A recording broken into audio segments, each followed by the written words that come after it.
Gastriti është sëmundje kronike që ka të bëjë me pezmatimin e cipës së brendshme të stomakut. Ndryshe gastriti njihet dhe si inflamacion i stomakut, i cili është më tepër i përhapur tek përdoruesit e rregullt të alkoolit dhe duhanit. Gastriti është inflamacion i mukozës së stomakut, pra i shtresës që mbulon stomakun nga brenda dhe kontakton me ushqimet. Gastriti në krahasim me ulçërën ka një dëmtim më sipërfaqësor, por edhe mund të depërtojë më thellë në shtresat e qelizave të stomakut. Përshëndetje dhe mirë se u gjetëm. Ju falenderoj shumë që pranuat jeni pjesë e rubrikës tonë së mjekut.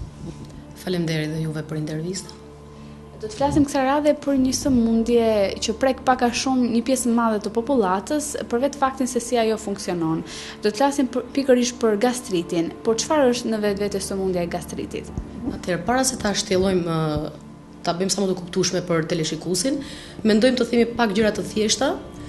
Muret e stomakut ton janë të përbëra nga shtresa muskulare dhe nga gjëndra të cilat prodhojnë enzima dhe acidin gastrik, të cilat kontribuojnë në procesin e digestionit. Mund të themi edhe një pikë tjetër kyçe që ka ndërtimi i stomakut ton, e cila është shtresa mukoide, që luan një rol mbrojtës ose një rol protektiv, duke ruajtur kështu mukozën e stomakut nga dëmtimi koroziv i acidit gastrik që prodhon vetë stomaku.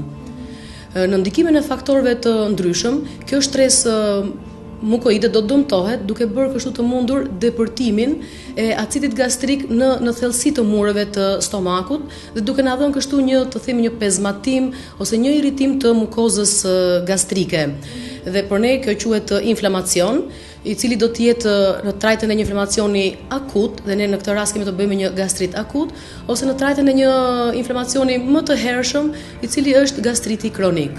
Shkaku më kryesor i gastritit është një infeksion kronik i shkaktuar nga bakteria Helicobacter.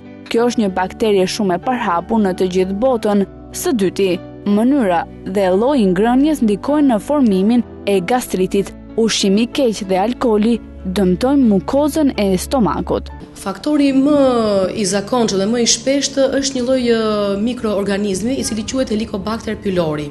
Është një mikroorganizëm mjaft i përhapur në të gjithë botën, sidomos në vendet në zhvillim përqindja e tij arrin në shifra më të larta. Në vendet siç jemi dhe vendi ynë, përqindja e infeksionit arrin deri në 90%, ndërsa në vendet më të zhvilluara përqindja është më e ulët në rreth 50%. Por kjo nuk do të thotë që të gjithë personat që janë të infektuar me këto mikrob janë të gjithë të smur, sepse këtu do të ndikojnë edhe faktorë të tjerë, siç janë faktorët genetik, përgjigjja ose reagimi që bën organizmi, si dhe stili i jetës.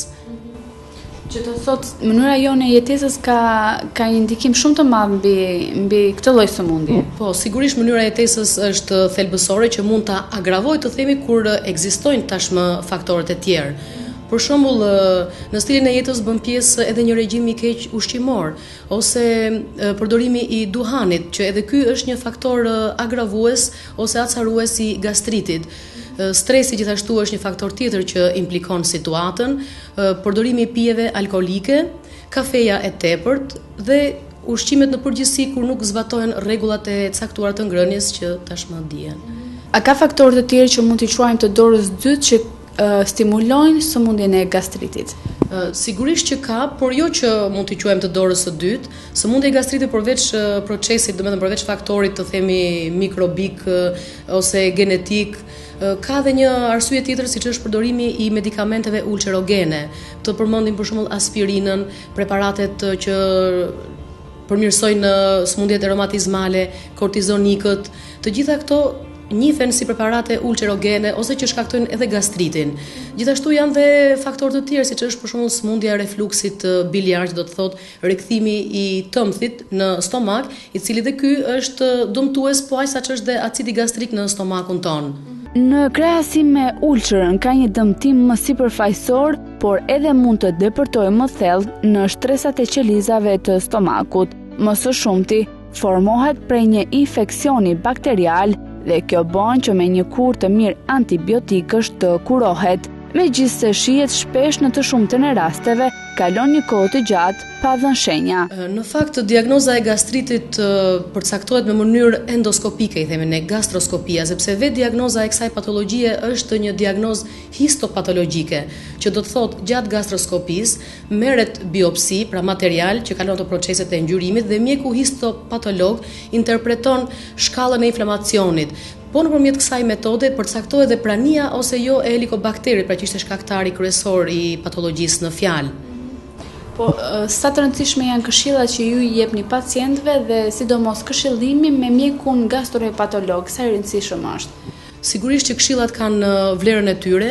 Pacienti në radhë të parë duhet të diagnostikohet, të ndërgjegjësohet për problematikën që ai paraqet dhe sidomos nëse ka vend për të korrigjuar për sa i përket stilit të tij të jetesës, sigurisht që i duhet bërë e ditur në mënyrë që ai të kontrollojë ngrëniet e veta, llojin e ushqimeve, sepse edhe duhanpirja që ne e përmendëm është faktor acarues, por njëkohësisht ajo implikon shumë situata nëse ne tashmë kemi diagnostikuar pacientin dhe kur ai merr mjekimet, duhanpirja do të bëjë që efekti i mjekimit të jetë minimal ose zero.